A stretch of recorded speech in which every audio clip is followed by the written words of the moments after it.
Hello, today I read from the book of 1 Kings, the chapter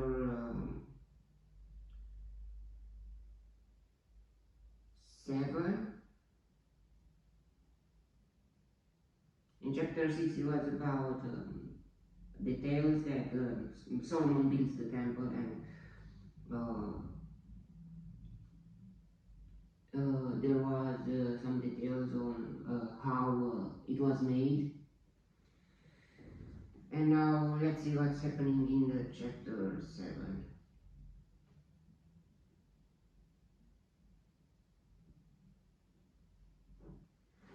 It took Solomon 13 years, however, to complete the construction of his palace.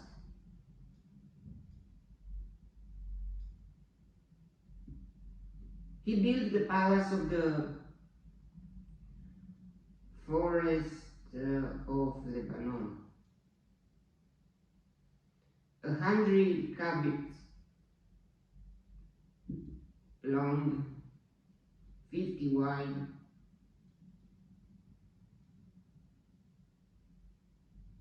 and 30 high.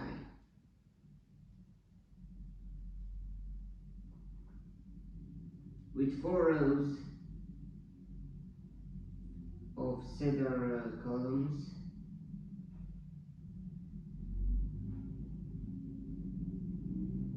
supporting the trimmed cedar beams.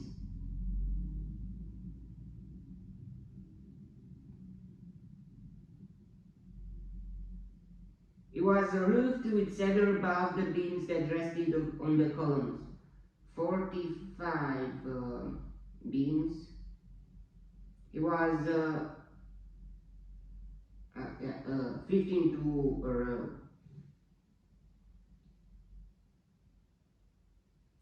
Its windows were placed high in sets of 3 facing each other.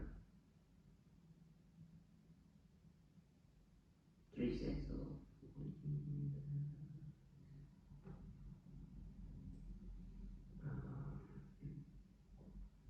All the doorways, in sets of 3, but all the doorways had rectangular frames.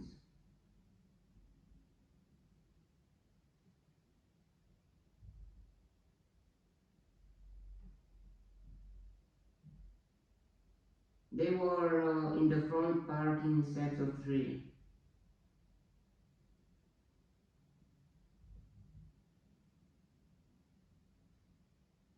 Facing each other. He made the colonnade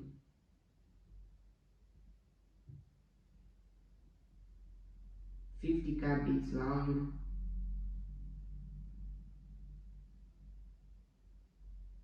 and 30 wide. In front it was a portico, and in front of that were pillars and overhanging roof.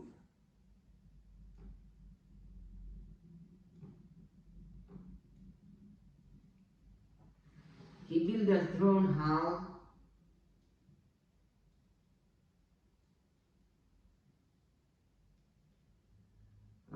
the hall of justice,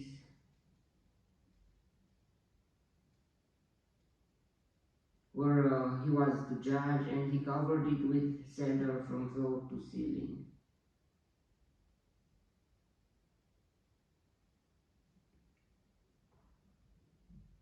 And the palace in which he was to live, set farther back, was similar in design. Another palace, I didn't understand.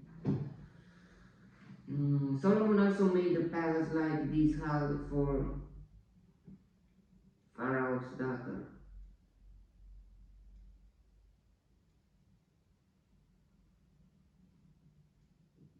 whom he had married. All these structures from the outside to the great courtyard, but it's, I don't understand why he made the plan and he just replicated, or I don't know.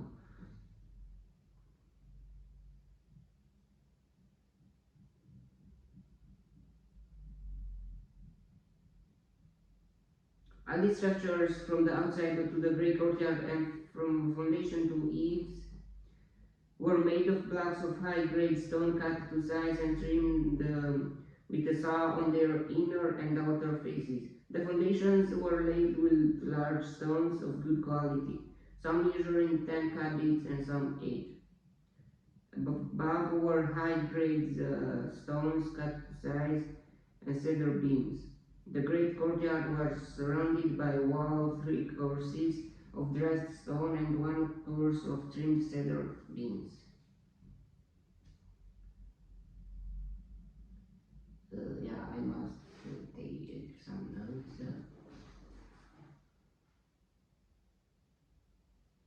Made of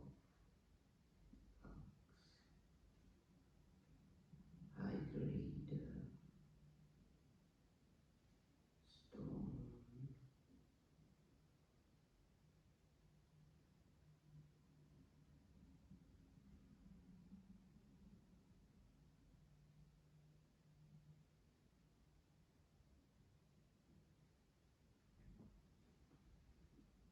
Tenorate cubits, rock of good quality, cedar beams,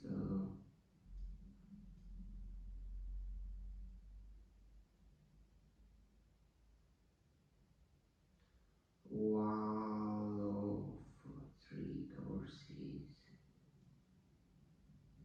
of dressed stone, uh,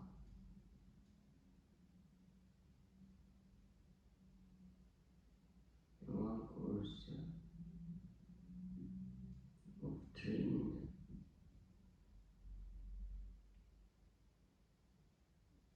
cedar beam. And was the inner courtyard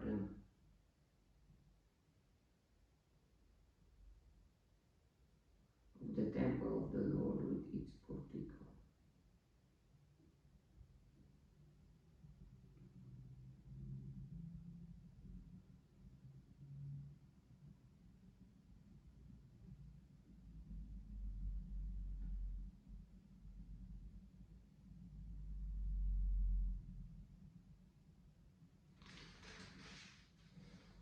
Um,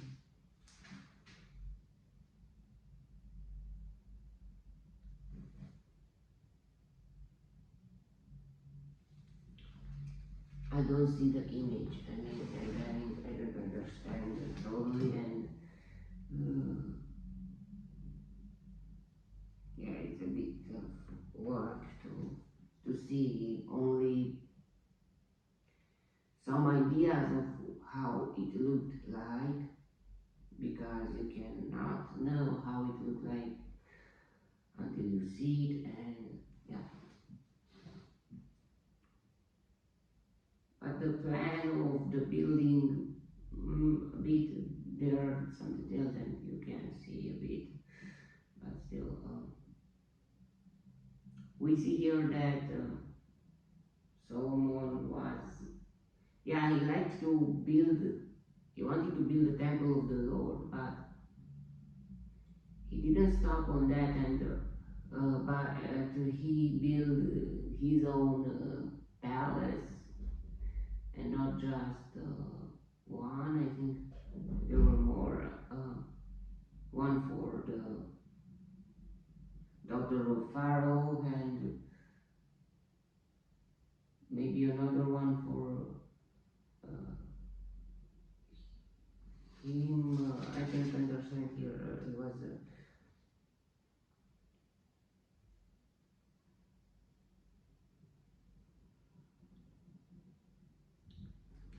So, yeah, I don't know. It was okay that he built the temple of the god, but still, I don't know if that building was his the best, or his palace, or I don't know. Maybe the temple still. Let's continue. King Solomon sent to Tyre and brought Huram, whose mother was a widow from the tribe of Naphtali, and whose father was a man of Tyre, and a craftsman in bronze.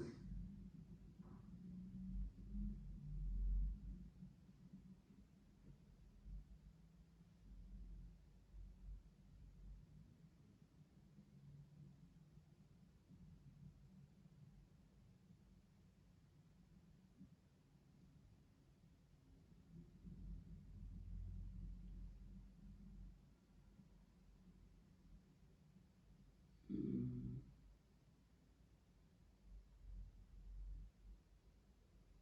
correct.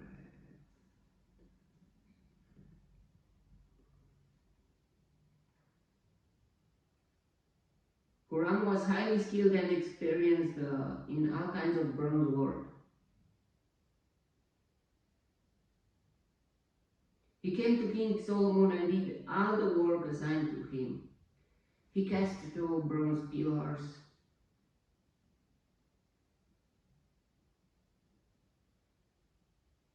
each 18 cubits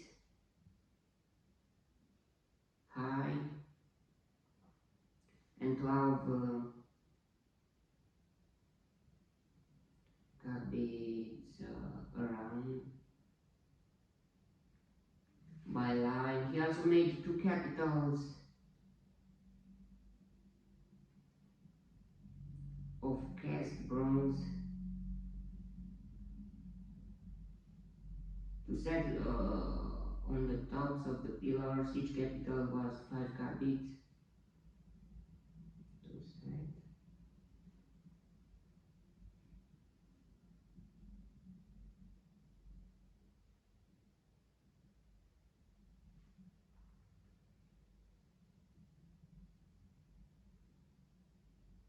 Cubits high.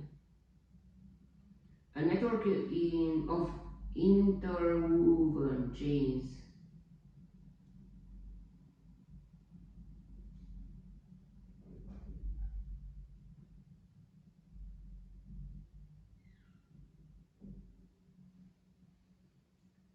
fastened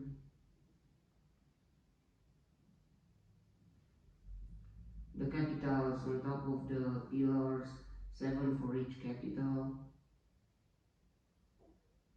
I don't understand what it means all this, but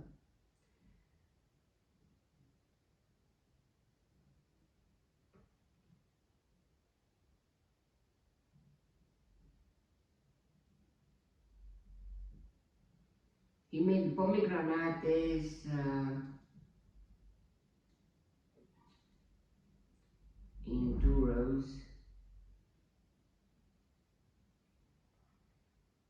encircling each network to decorate the capitals on top of the pillars. He did the same for each capital. The capitals on top of the pillars in the portico were in the shape of lilies 4 cubits high.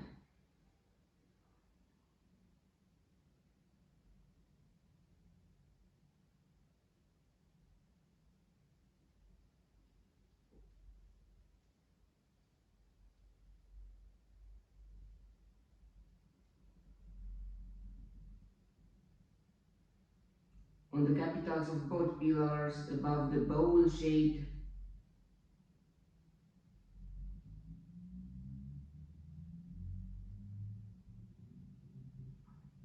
bar next to the network were the 200 pomegranates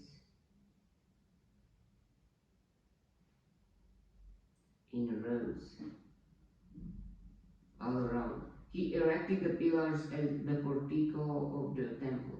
The pillar of the to the south he named Jakin.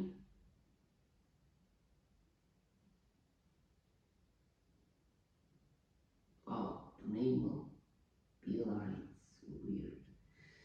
And the one to the north, Boaz. The capitals on top were in shape of lilies.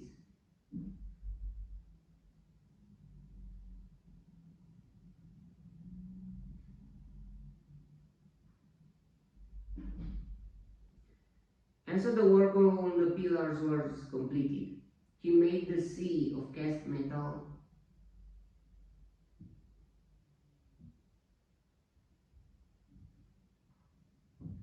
circular in shape, measuring 10 habits.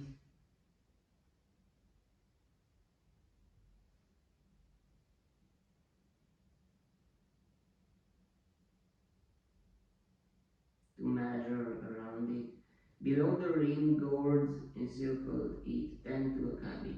The gourds were cast into rows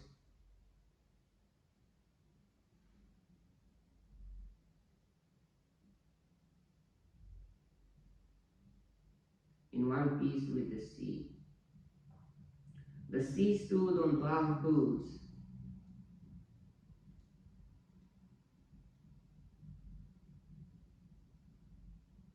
three facing north,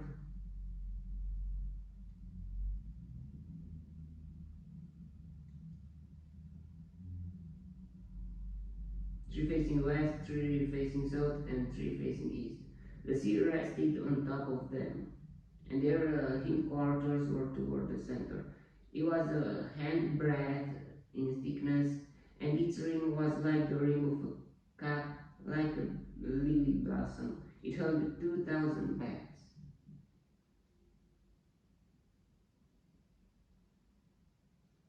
He also made 10 movable stands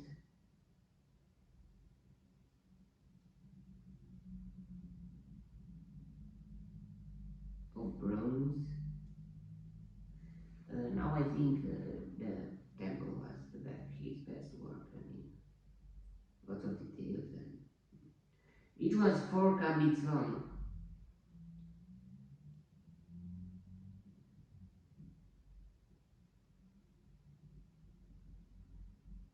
4 cubits wide and 3 high.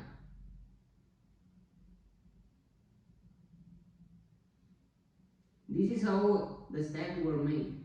They had side panels attached to uprights. To uprights.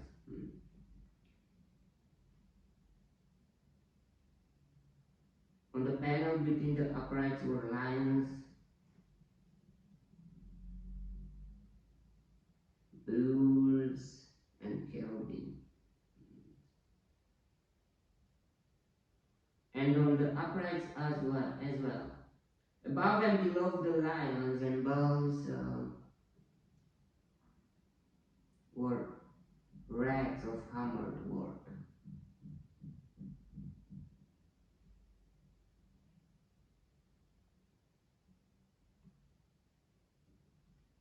Each stand had 4 bronze wheels. Wow, lots of details.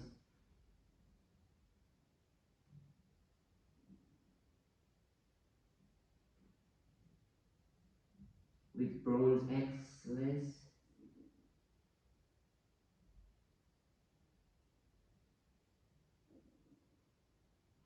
and each had a basin,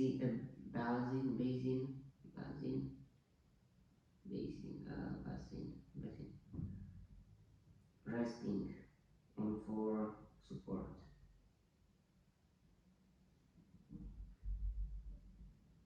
Cast with racks on each side.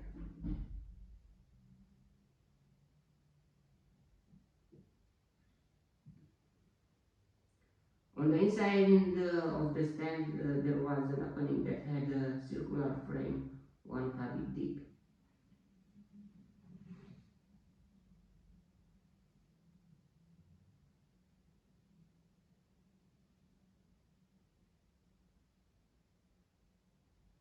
This opening was round and with its base work, it measured a cubit and a half.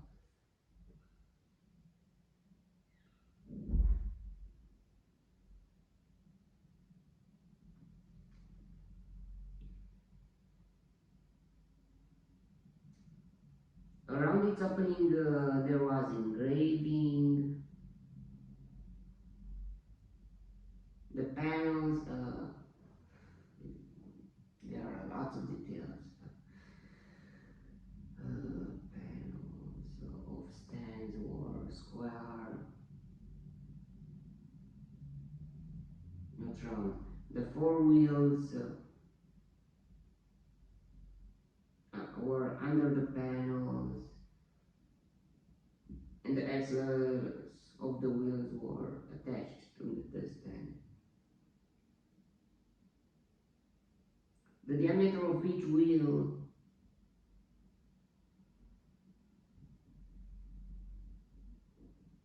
was a cubit and a half. The wheels were made like chariot wheels. The axles, rims, spokes, and hubs were all of cast metal.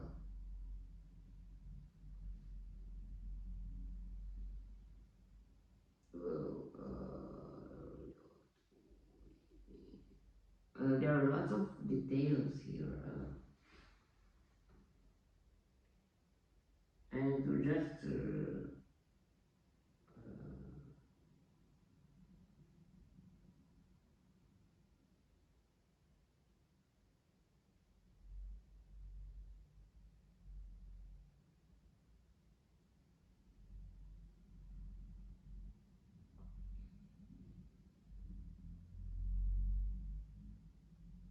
each stand had four handles,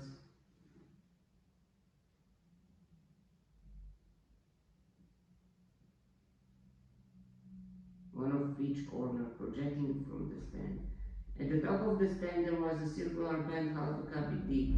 The supports and panels were attached to the top of the stand. He engraved cherubim lions and palm trees.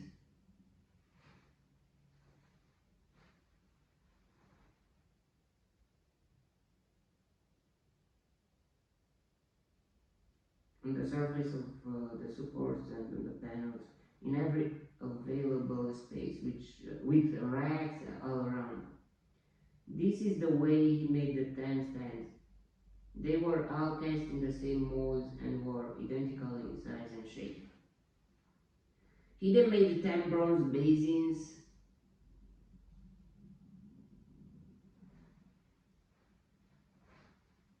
each holding 40 bags.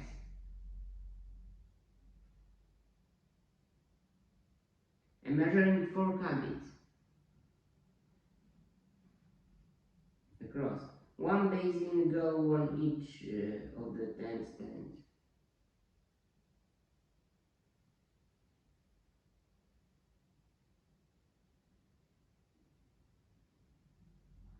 They were all cast in the same molds and were identical in size and shape.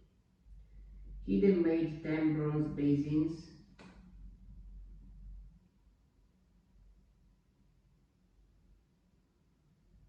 each holding 40 bags,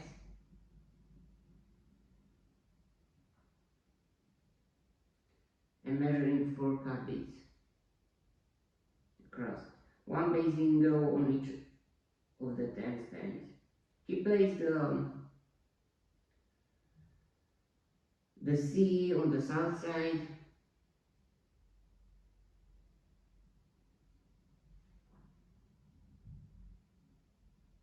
of the temple and 5 on the north. What? Ah, 5 of the stands on south side. 5 of the stands. 5 stands.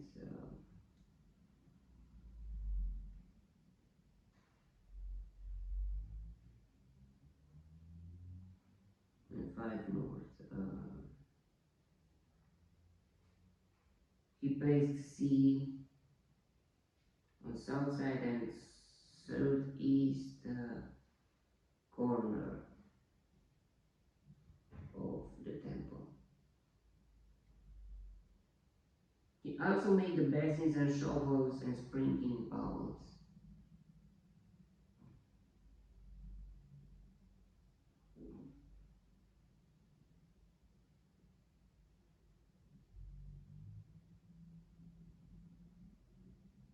Sprinkling bowls. So Huram finished all the work he had undertaken for King Solomon in the temple of the Lord. The two pillars two bowl shaped capitals on top of the pillars, two sets of network decorating the two bowl shaped capitals on top of the pillars, the 400 pomegranates,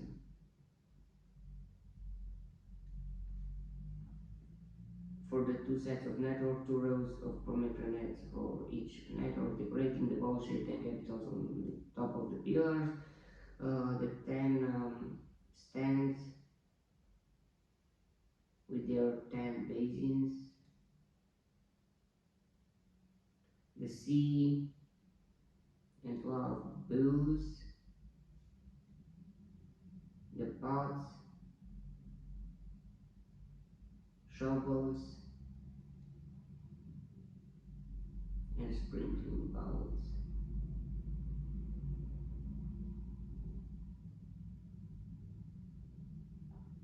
All these objects that Huram made for King Solomon for the temple of the Lord were of burnished bronze. The king had them cast in clay molds in the plain of the Jordan between Sukkot and Zaretan. Solomon left all these things unweighted. Because there were so many, the weight of the bronze was not determined. Yeah, he could calculate, but I don't know why.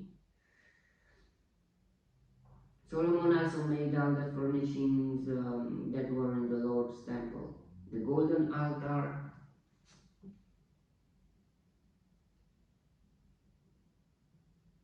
the golden table on which was the bread of the presence,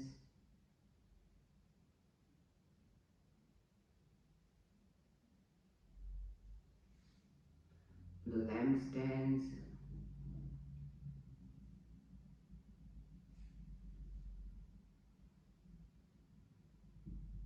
of pure gold, five on the right and five on the left in front of the inner sanctuary, the gold floral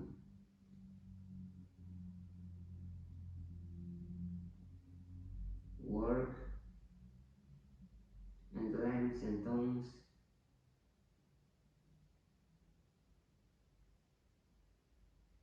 the pure gold basins,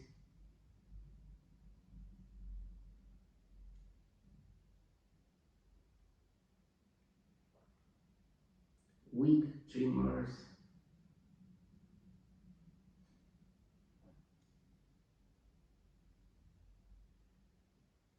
sprinkling bowls,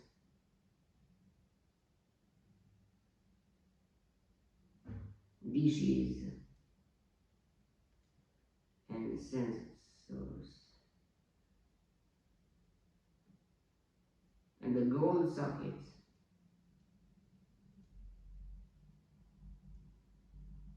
for the door of the innermost room, the most holy place, and also for the doors of the main hall of the temple.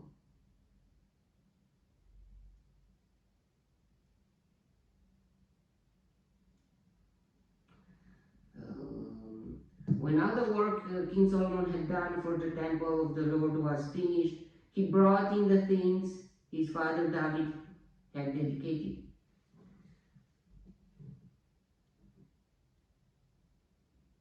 The silver and gold and the furnishings.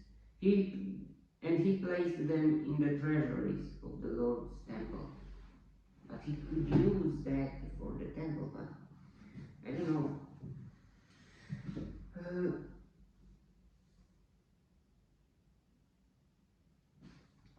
Look what it means to have a wise man on the charge of a country. He could change everything from the poor country to the most rich country in just few years. It's very wow. the problem of each country is not just we are poor, we miss wise men in the church. A wise man on all sides, not just I'm a wise man, I'm a philosopher, I'm a wise man, and or maybe I'm no on every side, and that the world needs. Okay, that was a chapter. May the God bless me, protect me, and enlighten me in the next chapter too. Yeah, there were lots of details, and I was just passing through them and just taking some notice that I don't understand all of them. It was just this exercise to take notes, even if you don't remember. It's like you can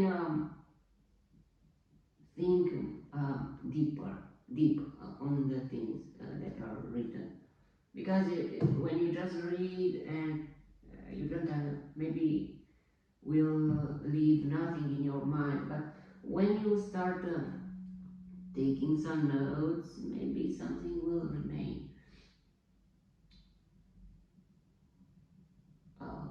Yeah, there are more steps to do to try to make a plan of the temple or of what is written here, but it's not so easy, and it takes time, and I don't understand the things that are written here. Yeah, maybe in Romanian version, but still, even it's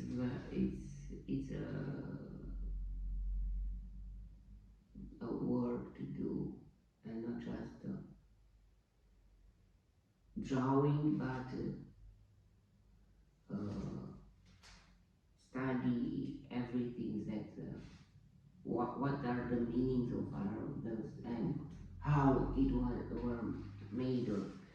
And even if with all this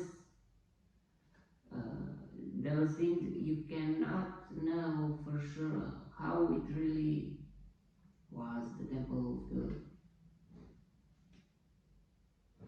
the Lord.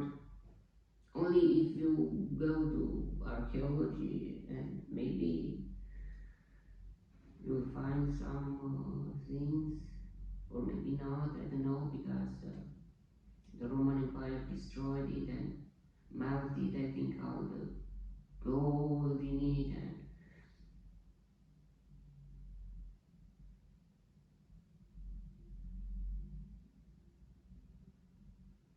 no, Roman Empire destroyed, I don't know, the second temple.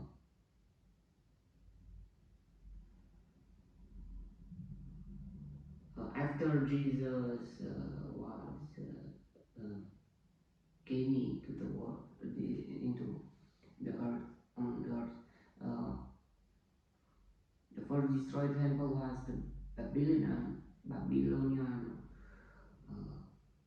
empire destroyed it. And before that, there were some Egyptians that were robbing the temple, but they didn't destroy it. But still, lots of things were happened then.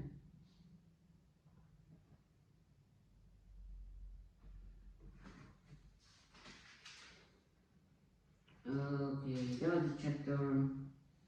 May the God bless me, protect me, and enlighten me in the next chapter too. And if you want to listen there too, God bless you all, and goodbye.